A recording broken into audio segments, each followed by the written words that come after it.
Assalamu alaikum everybody. It is today, for the record, it is 13 hour 25 minutes, the 10th day. 10th day, right? October what? 2025, Friday. So I was talking yesterday and didn't realize I didn't get a chance to continue what I was talking about yesterday with the energy, and you can see the part one. So this is a follow-up. So following the same line of thoughts basically. So in the previous video I talked about what's happening in Gaza, the ceasefire, the 21-point Trump bullshit plan as I call it, and essentially how you cannot necessarily sign and be forced to sign where you only have two options: either you continue to die and being slaughtered, or you're gonna have to sign the deal and agree onto our 21-point bullshit, because fundamentally we have not consulted, right? You have not consulted with the people. Any people, indigenous people of the land, they just call themselves Palestinian.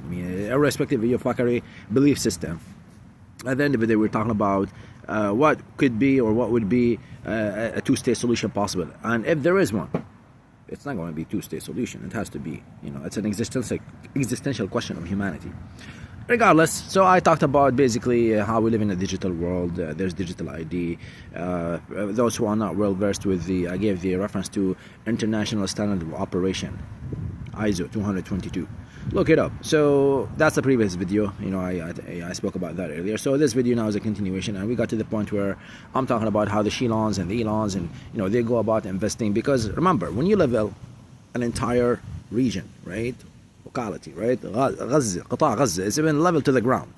Earlier today I was speaking with one of the sisters in Gaza. She is from Rafah originally, and she's been displaced, and she said they have no homes to go back to.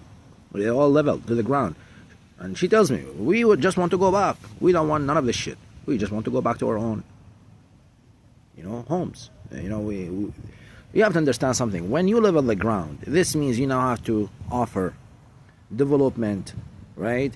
Economic deals, and this is what brings us to the essentially, you can look up the Abrahamic Accord, all these Agenda 21, because it's a globalist agenda at one day. When you get the Prime Minister of the state, of no other than the unlawful state of Israel, Netanyahu, right, showing you the Greater Israel Project. It wasn't AJ showing you that, talking about this. AJ is only giving his analysis perspective from an indigenous point of view. I am Palestinian born refugee, second generation in Damascus, far away, in a city far away called Damascus, Damascus, Syria. I come to the land here. We have organically migrated, right? So organic migration. And my father had to go and apply for immigration visa, because you need to, prove your worth, because not anybody is worthy and privileged to come to this land, right? The land of the free. So hence I can speak freely, right? The same pseudo democracy that you have to go through, right? Only if you are of a specific, right, ethnicity, class, social class, that is, because you have to have certain, if you cannot afford your lawyer fees $25,000 just to assert your constitutional right and just bring your court from the lower court to the superior court of justice, so to speak. We're not even talking about the Supreme Court, because again, we can go back to even before the Canada was established, right?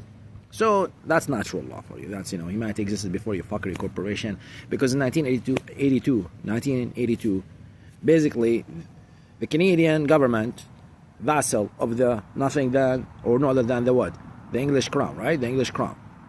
So they patriated the the parliament from London, UK fuckery, all the way to where?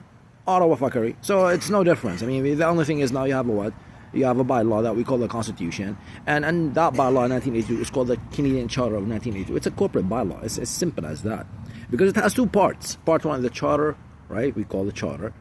Basically, it is what everybody preaches about. It's the unalienable natural rights and freedom. So it's safeguards. Part one is safeguards, essentially part one. That's the Constitution. Part one comes before part two. Part two is governance and blah, blah, blah. But if you're not in politics, and if you're not in things that you don't need to be aware of, you have your own business, you work, you don't need to worry yourself with that. But the least you need to know is your constitutional right, which is safeguarded by Part 1 of the Constitution of Canada. And you go through the list, two fundamental rights of what? Thoughts, you have to think, believe, right? And then you express, and then association or action, what have you. But you have to have the free will, because before you even think, you have to have the willingness and ability to think. But if you have no will, you're incapacitated, you cannot speak, you're a cabbage. You see all sort of people on the spectrum, Now, Which leads me to my point. At the end of the day, if we are going to discuss a cause, and when you look at the world and when you follow the money, because this is all pretext to what I'm about to advance. I was talking about in the last minute or two of my video about this energy box. But before you talk about energy box, and if you don't understand the magnitude of what this means to societies and nations worldwide, right? Because last I checked, if you live in a home, a shelter, not under a tree, right? Because, you know, I spend my time a lot under the tree, right? You know, I'm a man, natural man, a free man, always, you know. But I live life, wherever I choose to live my life, I choose to live my life. Whereas you can go to work, you can have a choice to go to work or have your own business. So I have my own business. I afford this lifestyle because you have to go and book a vacation before you enjoy this nature, mother nature, right? That's fine, that's your prerogative. Now, business, we need to talk business because, you know, it's all about money. The problem is not money. The problem is access to capital.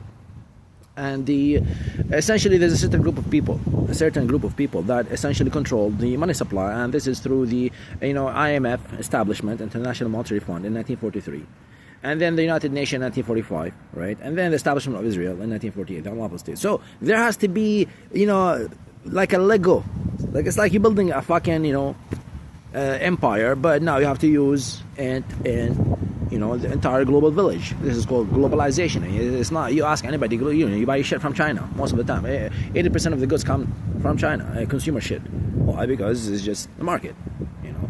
Now, when you are talking business, there's always a contract. But you, again, trust law comes in. It boils down to this trust. You don't trust Asia, that's great. Because their trust takes time, either with time or the fact that you have a brand name, people know who you are from before and they can vouch for you. That's how you actually get trust. And this is why when you sign a contract, is essentially the opposite of that, because it is, you're looking in the eye of the person, party A, party B, and they're looking and they're signing an agreement, because this becomes the contract, and this is notarized by the witness, it's notarized, authenticated, whatever you want to call it. Party is only there to make a contract valid, you only need 2 signatures. It's this simple, right? So now I have a private contract, but now, if you don't have a paper contract because you shook someone's hand, before the contract was written, you gave your word. So a man is his word. Now, when you shake hand, you shook hand. So the paper becomes just a formality. But if you're the stooge who are going to talk back on your word and not honor your word, that's on you. So in business, normally, you know, there's cultures in business. You know, when you do culture, when you do business with people and from different cultures, you can expect different reaction and different process of doing business. Because the Japanese, for example, they must understand every single minute details before they sign the contract. They need to understand what they're getting. The Middle Eastern culture, for example, it is based on trust. Innate. You shake hands, we talk, I trust your word. But now, if you are local to the tribe, because this is the tribalism, this is the clan. People in the Middle East, they go by last names, and they have, you know, everybody goes by where you're from. Not because of the division, it's because, you know, it's like different tribes. They come with different capacity, whether intellectually or economically or what have you. We have different characteristic, which makes a society fabric, right? That's what makes the fabric of a society. Different people, different abilities, and different. So, therefore, the people in the Middle East, they don't really care about how the shit works. They just want it to work. So, you know, you see a lot of them, they're motivated by money. So they got the money and they get the oil because oil is money. Now, when a new agenda comes in, and then when you go through the Industrial Revolution from the, you know, mid-1700 throughout, as we speak today, we are 2025, right? So this is the 21st century agenda, because now the bridges between the previous and the current century, right?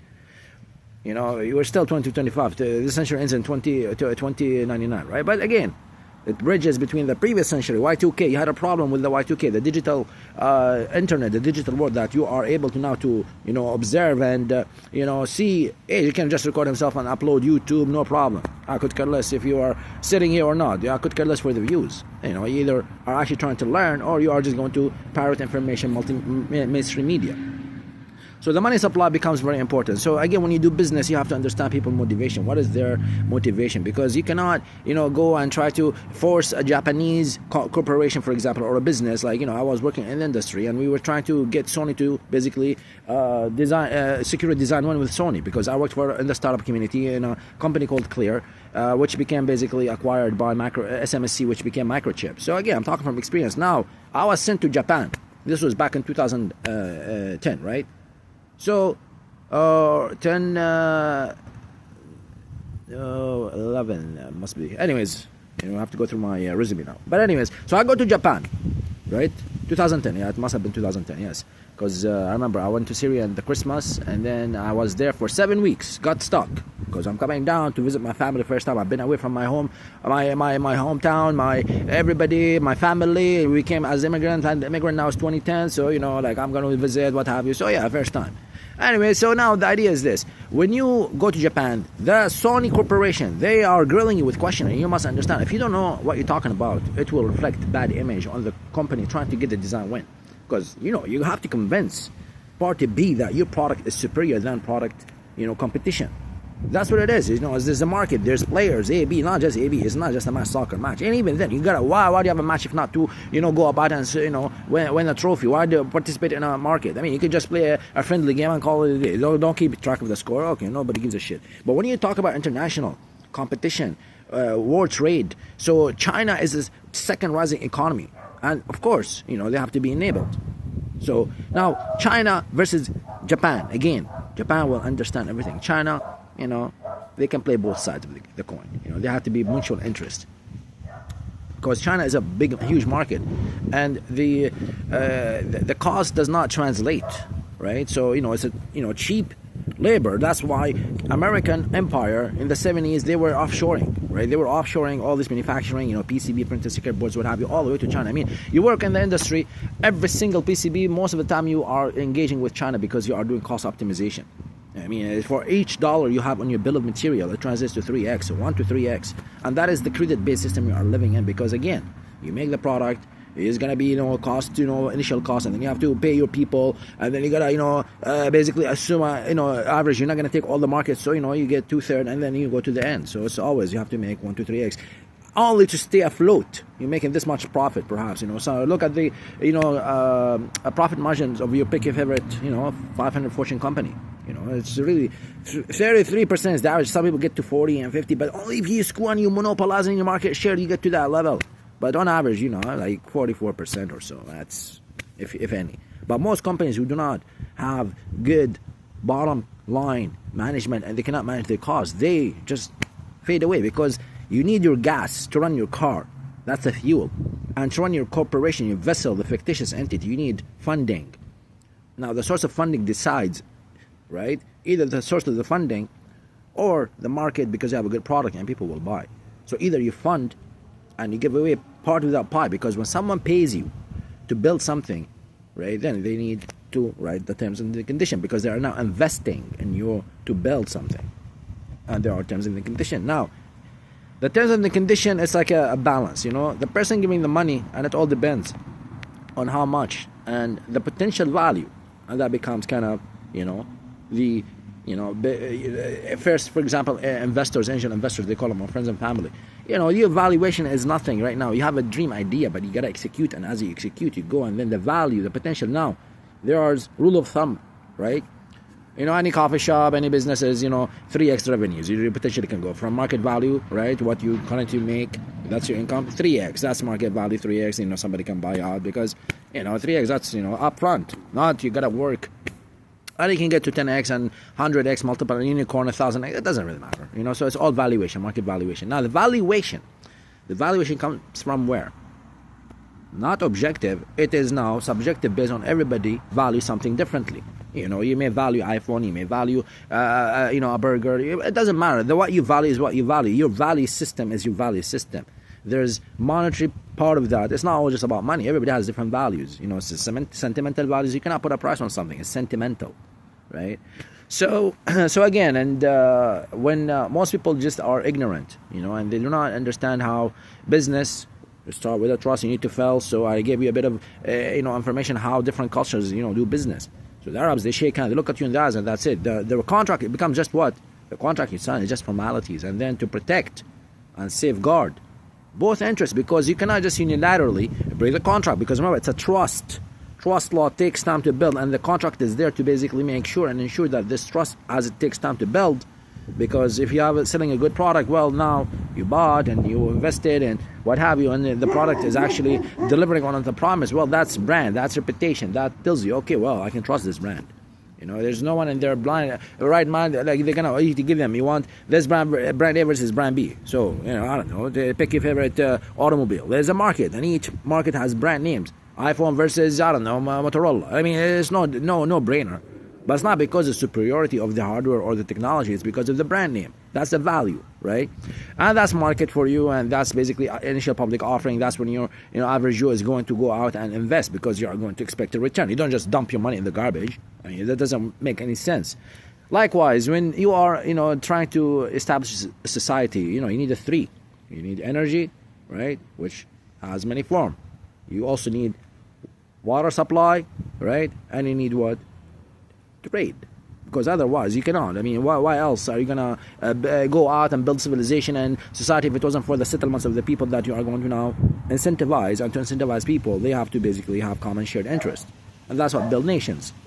Now, each nation, they look out throughout the history, they are different civilization, and the artifacts and the archaeology tells us how the ancestor were living and how we are living today. So technology is essentially what we're using the ether. So you have ether, you have elements.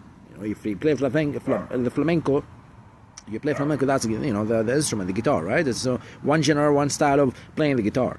So again, each of their own. So when we talk about why AJ goes on a rant or what have you, it's a very simple. Energy is money. When you control the money supply or the energy supply, you control the money supply, because energy first. If you have no energy, you don't need no money. Why else would you go and buy things if it wasn't for something you need? Or there's need and there's a want. There's both worlds. There's the need, necessities, and there's a want. Now the need is for everybody. It's universal. The want, you gotta work for it. To want something, you gotta work for it. You're not gonna sit here under a tree and expect things to happen. You gotta plant a seed, and you gotta apply yourself. You gotta go to school, high school, university, college, trade, whatever. This is why they call it aptitude. Do you have the aptitude? Do you have the capacity to actually put yourself and apply yourself and master that, whatever task, whatever profession, whatever thing you're doing, right? Because you don't need processes for humans. Processes are only for what? For machines. Process, as you follow through a process, algorithm, right? But there's a way of life. And each one is free to live the life they want. And the natural law. So trust is what trust. This is where they separate the church, the natural, right? The church is the natural, your spirit, your holy body, your temple, right? That's what, if you're from a Christian denomination, what have you, you're following the church. Or the papacy, right? You have to follow. Same thing if you are in a Muslim predominant, there are 2 billion roughly. And this is now again, you come to Canada and you listen to the rhetoric. Suddenly you have 2 billion people are black sheeps just because we have 2% stooges. The same thing you have the 2% stooges and the Christian or you pick up your favorite denomination, because fundamentally you don't understand how corporations are established. All these countries, so-called nations, United Nations Assembly, are nothing but what? Vassals, corporate vassals, because they are there to operate and transact and conduct business. Commerce, it's called maritime commerce. So now you have laws of the sea versus laws of the land. And all goes back to jurisdiction, where you fit in the circle. Are you in the land, are you in the sea, right? But if now you're in the sea, you have your own business, and you're going through a ship, and the pirate ship came, what are you going to do? Same thing, if you're in the land and someone cuts your way, a pirate, because, you're going about life and business, but somebody has to enforce their fuckery law, because last I checked, the Constitution is this trust law, right? The contract is a social contract. The trust is that we are, as Canadian citizen or a citizen national of any nation in this United Nations Assembly, you have to go and understand your own basic law before you try to be a subject matter expert. Troll. On world events, right? On technology. People talk about crypto, they don't even understand what crypto and the essentially the foundation, what crypto is encryption, cryptography. But okay, so what is it? It's a ledger, right? Transact, because when party A, you're doing business with AJ, right? There's two parties here. We have to transact business, and then I have a bank account, you have a bank account. We have digital money now for the last 30 years minimum, right? We have plastic cards and MasterCard and Visa since like the 80s and 90s. And now we have basically digital money. We have no cash. We have no cash. It's been cashless since the last 5 years. And if you notice, this has happened since 9/11, because when 9/11 took place, there was basically a stricter rule to just send money overseas, and there's a limit. You try and send $10,000 at a time. That was the limit. Now it's $5,000. And if you go to the bank requesting cash of $5,000, you gotta wait, make an appointment in advance because there's no cash. The cash has been liquidated into the black market. So again, it's a pyramid. This is where we operate in the government, and this is when you go to vote. But this is the entire system. So you only see the tip, and that's basically what mainstream media shows you. From here below, you don't see nothing. And that's basically what the deep state is, and how the industrial military Hollywood, so-called the Hollywood industrial military complex, which includes big pharma, which includes big tech, right? Big tech, technocratic. And this is why you have Palantir and AI and Microsoft and all these corporations. Listen, this is nothing to say it is bad on its own. Well, this is what the technology of the day. This is what the society and the civilization we have built. It's based on what? Energy, electricity. Because if it wasn't for electricity, we would not be living in the city. Hence come urbanization. So when now you have cities, right? And cities requires infrastructures, and you need a grid. Now the grid could be electrical grid, could be the telecommunication grid, the cable network. There's grids, different grids. So long you live in a metropolitan city, it's going to be grid connected. The problem is this: when you do not control the energy supply, right, you do not have any sort of say, because the prices will only go up, dictated by international markets, pricing. At the end of the day, you do not set the price of the gas. But if you have your own source of gas, where you have power to you. The only difference is you cannot and you do not have the mining rights for the land you're on, because if you don't understand that when you are in the city, you are only basically leasing. A mortgage agreement is roughly 25 years on average. If you are that lucky to have the job for to sustain the mortgage and what have you, then maybe after 25 years you're retired, and maybe you have not had any issues and you're cruising, because most of the time life is like this, right? It's a motion.